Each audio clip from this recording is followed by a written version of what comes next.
Anda kembali di Anyus Sore, pemirsa. Petugas terus memburu Riza Khalid dalam kasus korupsi tata kelola minyak mentah. Saat ini keberadaan saudagar minyak itu terdeteksi di Malaysia.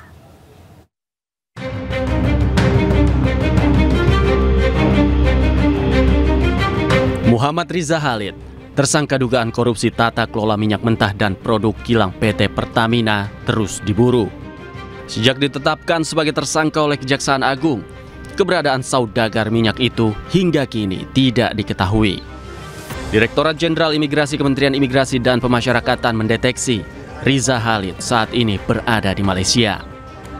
Riza Khalid diduga meninggalkan Indonesia sejak Februari lalu atau sebelum ada permohonan pencekalan ke luar negeri dari Kejaksaan Agung.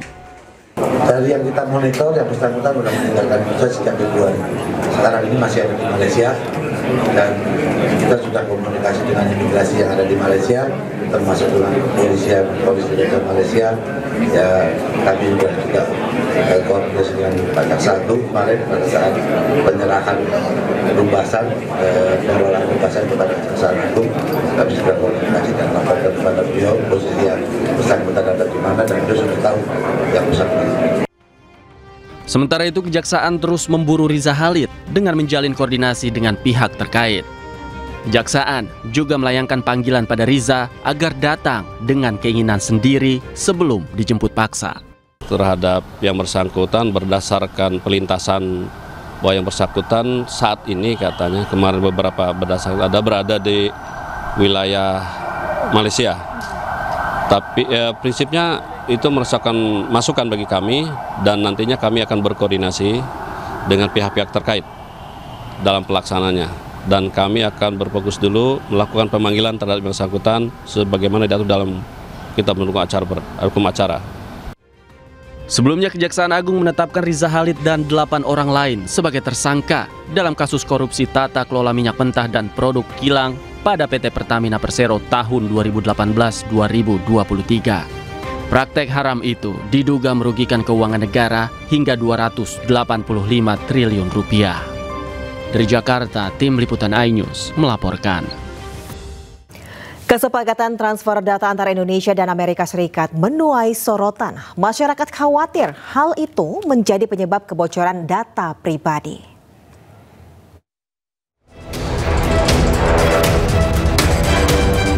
Transfer data jadi salah satu poin kesepakatan dagang antara Indonesia dan Amerika Serikat.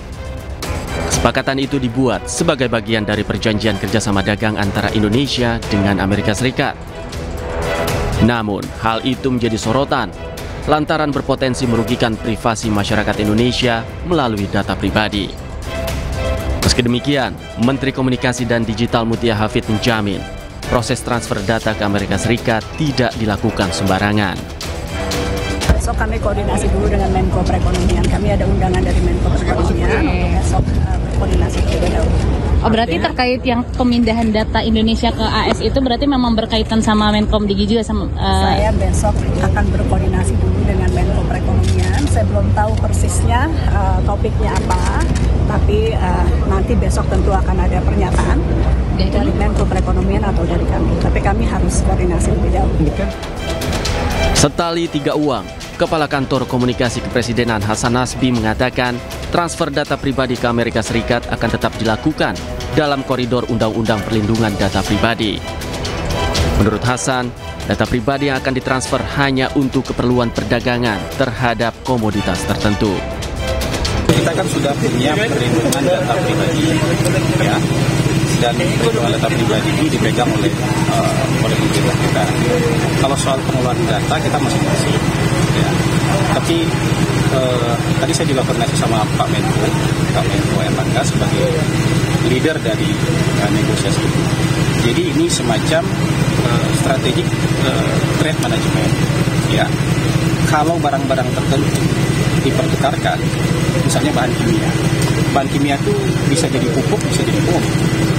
Gliserolnya sawit bisa jadi bahan-bahan yang bermanfaat, tapi bisa juga jadi bom. Nah, untuk pertukaran barang-barang yang seperti itu, perlu keterbukaan data, ya, supaya tidak jadi hal-hal yang nanti di belakang hari jadi produk-produk yang membahayakan. Saat ini pemerintah mengklaim telah ada 12 perusahaan yang mendirikan data center di Indonesia. Pemerintah menjamin cross-border data pribadi tetap memperhatikan pelindungan data pribadi dan akan menjaga privasi tiap individu. Tim Liputan iNews melaporkan. Pemirsa, delegasi Kamar Dagang dan Industri Kadin Indonesia mengunjungi salah satu perusahaan berbasis lingkungan di Sarawak, Malaysia. Kunjungan ini dilakukan untuk menjajaki peluang kerjasama di bidang bioenergi dan karbon kredit.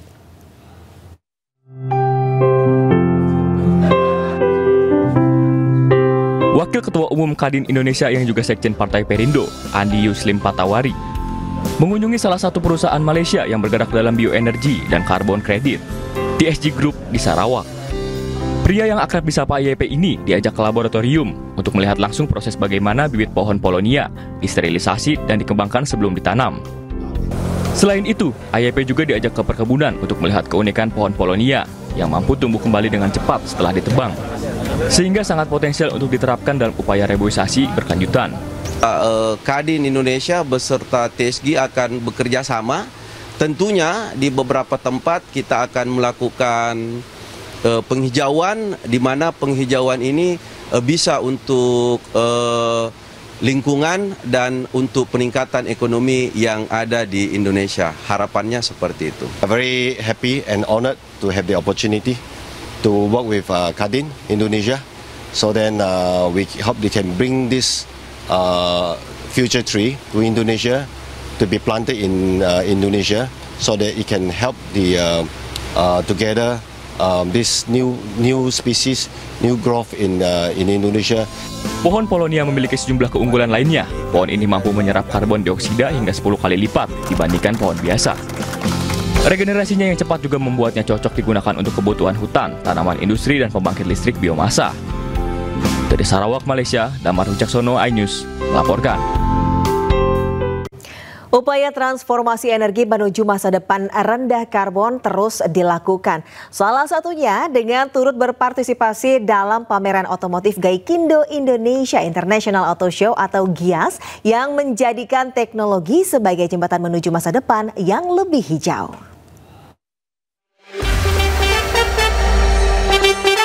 PT Pertamina melalui PT Pertamina Patraniaga turut mendukung pameran otomotif Gaikindo Indonesia International Auto Show atau GIAS di AISBSD Tangerang, Banten. Mengusung tema Energizing the Acceleration atau semangat mempercepat transformasi sektor energi Indonesia. Tema ini sejalan dengan tema besar GIAS 2025 yakni Empowering the Future.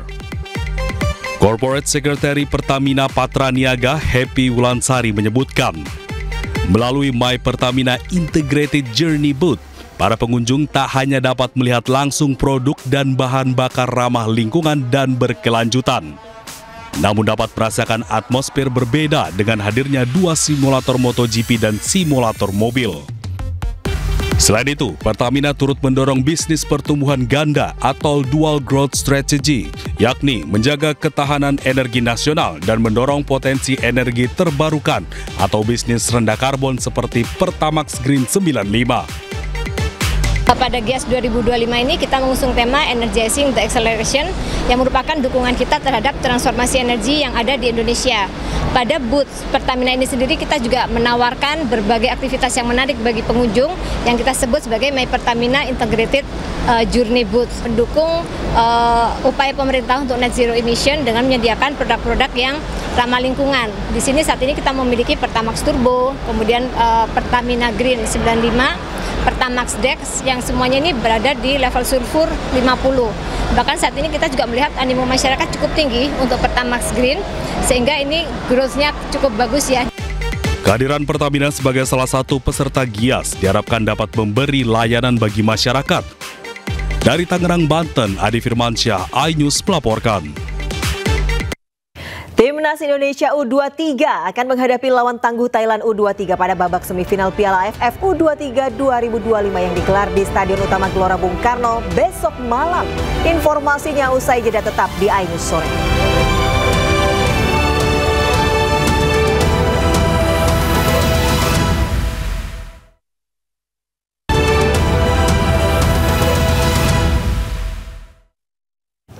Anda kembali di Anyus Sore, pemirsa. Timnas Indonesia U23 akan menghadapi lawan tangguh Thailand U23 pada babak semifinal Piala AFF U23 2025 yang digelar di Stadion Utama Gelora Bung Karno besok malam. Laga tersebut menjadi ujian berat bagi skuad Garuda Muda sekaligus ajang pembuktian kekuatan generasi baru sepak bola Indonesia.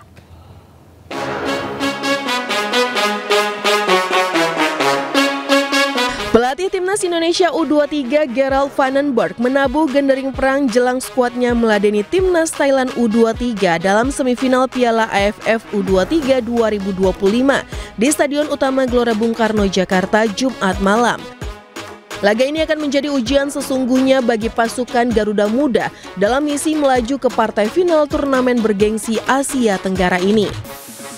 Pelatih kepala Gerald Vandenberg menegaskan meskipun Thailand U23 bukan lawan sembarangan, dirinya dan tim telah mempersiapkan segalanya secara matang. Fokus total diberikan pada laga krusial ini dan Vandenberg optimis anak asuhnya akan tampil maksimal.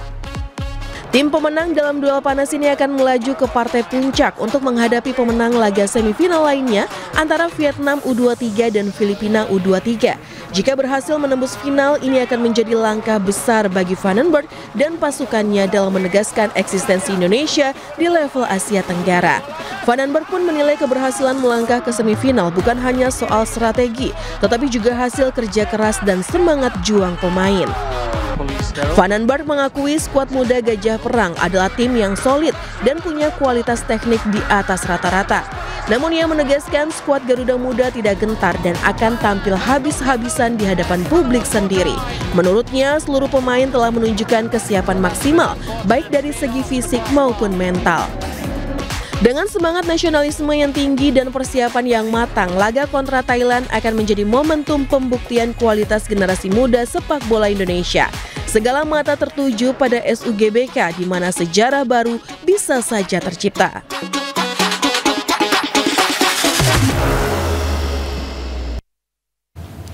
Delapan peraih medali emas Olimpiade Indonesia bertanding dalam format friendly match dengan membawa semangat regenerasi. Tak hanya bertanding, diadakan juga menggalang dana yang nantinya akan disalurkan untuk pembinaan atlet muda di berbagai cabang olahraga.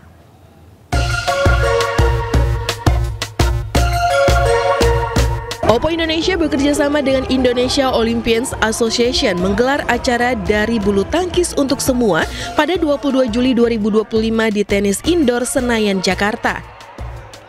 Untuk pertama kalinya, legenda bulu tangkis seperti Susi Susanti, Alan Budi Kusuma, Ricky Subagja, Chandra Wijaya, Taufik Hidayat, Liliana Natsir, Tontowi Ahmad, dan Apriyani Rahayu akan bertanding dalam format friendly match dengan membawa semangat regenerasi. Mengusung tema Make Your Moment, Oppo menyatakan komitmennya untuk menghadirkan momen yang berarti, baik melalui teknologi maupun dukungan terhadap para legenda dan bibit-bibit atlet masa depan. Seluruh ekspresi penuh makna berhasil ditangkap dengan sempurna oleh Oppo Reno 14 series.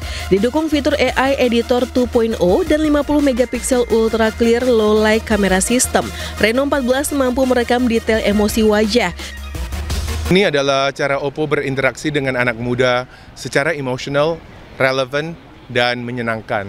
Produk terbaru kami adalah Oppo Reno 14 series dan ia merupakan representasi Oppo untuk generasi muda saat ini yang mempunyai desain yang keren dan dikenal sebagai AI photography icon dengan AI flash photography yang canggih dan dengan mermaid design yang sangat keren.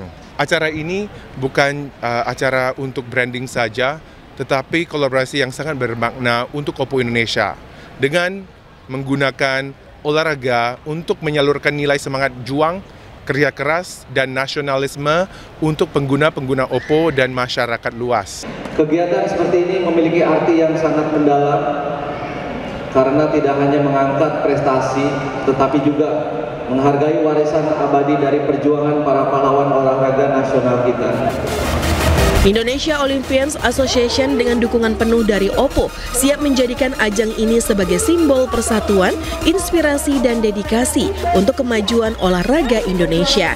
Dari Jakarta, Indra Setiabudi, Rizky Solehudin, iNews melaporkan.